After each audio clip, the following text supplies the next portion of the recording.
ng mga araw dito, pati sa nung time na buhay ko yung dito ko, maraming salamat sa inyo. Ay, hindi ko na po isa-isa din, lahat po nagpakita ng sinseridad sa gustong paggalingan dito ko, hanggang sa ngayon na makita na siya dito ngayon sa harapan natin. Ako po si Maki, bunsong anak ni Papa at ni Mama. Siyempre, parents mo. Bunsong anak ako nila, panganay ko sila. Panganay namin si Kuya Brian, si Kuya Joy, tapos yung huli nagsalita si Kuya Patrick. Higit sa kalaman mo lahat, ako yung isa sa talent na dito na hindi rin sumikat. Joke lang. Kung marinig niyo yung speech ng kapatid ko kaninang panganay, marami talaga mga Dati ko sinasabi ko pala generosity kung sinigaw niya, no? sa aming mga kapatid. I remember nung time na ako'y 6 or 7 years old, ako yung laging bibig niya. Lagi niya akong kasama kapag namamasko sa mga bahay ng mga artista at ng mga producer. Kaya, those are my core memories nung bata ko nung kasama ko yung tito ko. Nung time na yun, sa aming magkakapatid, ako may pinakamalaki na papamaskuhan. Dahil nga lagi niya ako sinasama. Pero ang paborito niya talaga yung panganay namin, si Kuya Brian. I'm very grateful for the life that he shared with us, honestly. And for the recent years, nung na-realize ko, napakadami namin similarities ng aking tiyuhin. He has influenced me a lot, lalo na sa panonood ng magagandang pelikula, Tagalog or Hollywood. Yun yung bonding namin ng tito ko. Sasabihin niyo sa akin kung sino yung bida sa isang pelikula. Tapos ako naman magsisearch hanggang sa naging habit ko na yun, na manood palagi. Tapos randomly, lagi kami magpe-message ko, ang ganda nitong movie na to. Sasabihin niya sa akin, oh, maganda yan si Denzel Washington, panoorin mo lahat ng movies niya. Ako naman, syempre, dahil tiwala nga ako sa tito ko, sa taste ng tito ko when it comes to movies, talagang pinapanood ko yung mga sinasabi niya. Isa rin ako sa palagi niyang sinasabihan kapag meron siyang di ba ko yung Warner Brothers palagi no? Pag may premiere night, lagi niya kami sinasama sa mga premiere night ng mga Hollywood movies before. And those are just small things na I'm grateful sa tito ko.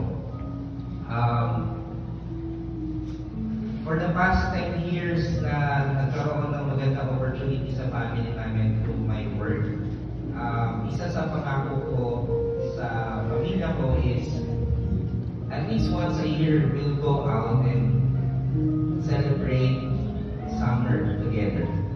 And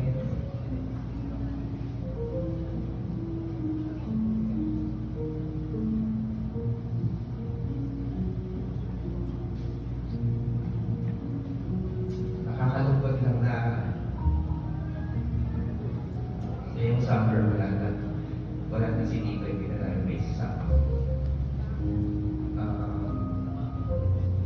Look forward namin yun aside sa Christmas, New Year, birthday niya, na nakakainuman talaga namin siya. Hindi rin naman ako palainom, pero kapag dito ko yung kainuman ko, it's always a good bottle to drink. Yun nga, ngayong summer na to, ngayong darating na summer, mababawasan yung makakasama namin para mag-enjoy as a family. Yun kasi yung makakausap nila palagi. And yun din yung mga times na nakakarinig kami ng stories kapag naparami na yung inuman namin ng tuning namin. Doon ko malaman yung history nila ni Papa nung bata sila. Kung paano sila pinalaki ng kanilang mga magulang. And I'm sure karamihan naman po sa inyo alam na ang tito ko is adopted when he was young. Ibig sabihin, we are not related by blood, Pero hindi namin naramdaman yun sa kanya. Hindi niya pinaramdam sa amin yun. At the same time, sa kapatid at sa mga pinsan niya, hindi rin namin yung pinaramdam sa kanya na siya ay ibang tao. We are very grateful for all the memories that we've shared together. And to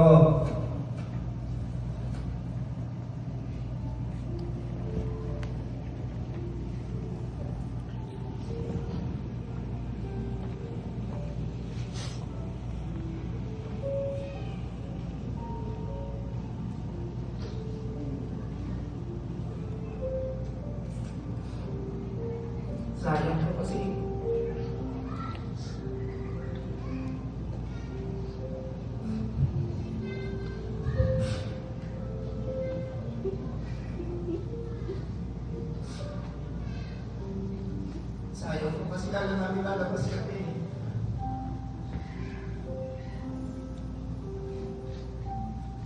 Since February 22,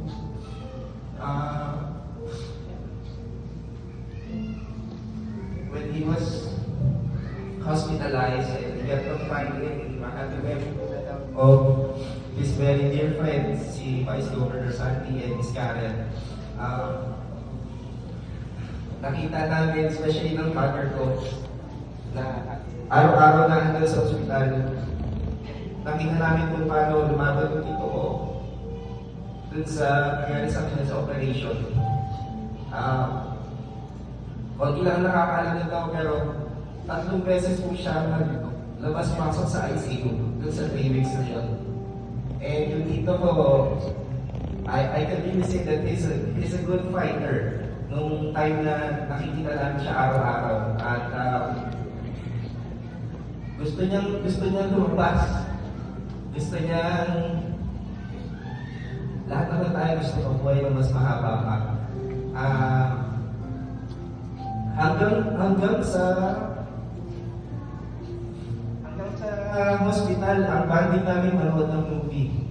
Nung time na isang gabi na napalitan ko na yung father ko, ang pinanood namin is yung movie ni Tom Hanks at saka ni Leonardo DiCaprio na Catch Me If You Can. And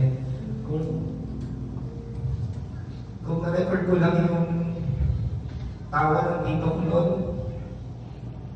yun na yung tawang normal niya eh. Yun na yung normal na siya na alam mong kaya niya nang makalabas in just few days. And then suddenly, the unexpected happened. Lahat kami, hindi namin inaakala na ganun ulit yung mangyayari hanggang sa ulit sandali na kasama namin siya.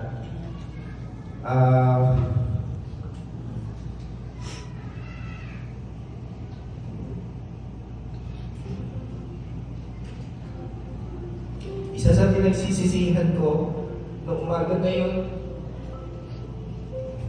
nung umaga na wala yung dito ko, umalis pa ako ng ospital.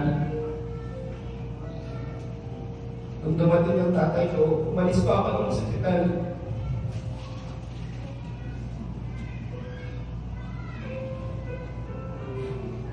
Nasanay hindi na lang para hanggang sa waling sandali. Na-spend ko pa yung time na kasama namin siya. Unfortunately, I was 10 minutes late. Nung bumalik ako ng hospital, wala na yung tito ko. At nakita ko yung father ko na umiiyak na sa hallway ng ICU. Nung pumasok ko sa loob ng ICU, nakita ko talaga yung tito ko. Nakita ko siya na medyo nakadinad pa. Pero wala na talaga siya buhay ng oras na yun. And then, kinakausap ko siya kahit wala na siya ng oras na yun. Sabi ko sa kanya, bigyan ko ng sorry kasi umalis pa ako ng ospital. Pangalawa, nagpapasalamat ako sa buhay na binahagi niya sa amin, sa family namin. Sabi ko, salamat sa lahat ng oras na nagkaroon kami ng chance na makapag-usap bilang magtsuhin, bilang Siya yung tito ko, ako yung pamangkin niya. Ganon din yung mga kapatid ko, maraming beses na nakapag-bonding kami together with our tito. And aside dun sa pinagsisisihan ko na yun, nung araw na yun, isa rin sa pinagsisisihan ko is yung for the recent months, yung isang kapatid ko, si Kuya Joy, syempre may GC kami magkakapatid.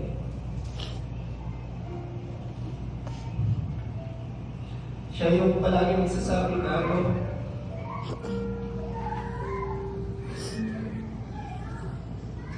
mapayat si Tito, dalawin natin tayo kung nagkaroon beses sa linggo. Kasi si Kuya Mucho yung madalas doon sa Pasay eh. Hindi namin alam na yung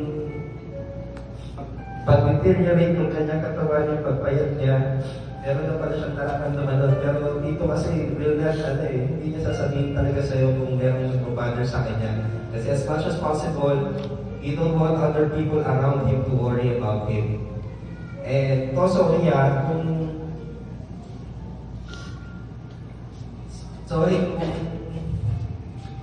may mga times na mula nung kami is may mga times na magiging pasaway din kami kahit paano. Pero more than those memories, more than those times, very grateful talaga kami po sa'yo. Dahil alam niyo yung sabihan na lahat tayo hindi makakapili ng pamilya.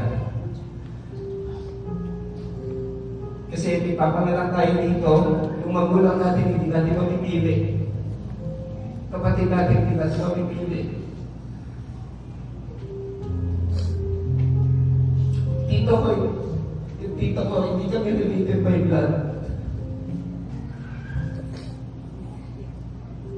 When I heard na dumating yung time na yung tunay ng nanay ay kukulin siya, papunta ng Amerika, nung sila daw ay binata ng father ko, pinili niya mag-stay dito. Pinili niya kami bilang kanyang pamilya talaga. And sobrang grateful kami doon sa times na yun na alam ko ang mga pinsan niya, si Tito Ed, si Ate Rosie, yung nakakaalam nung pangyayari na yun, earth life, kasama ng mga mahal din sa buhay na yumao. So, for the last time,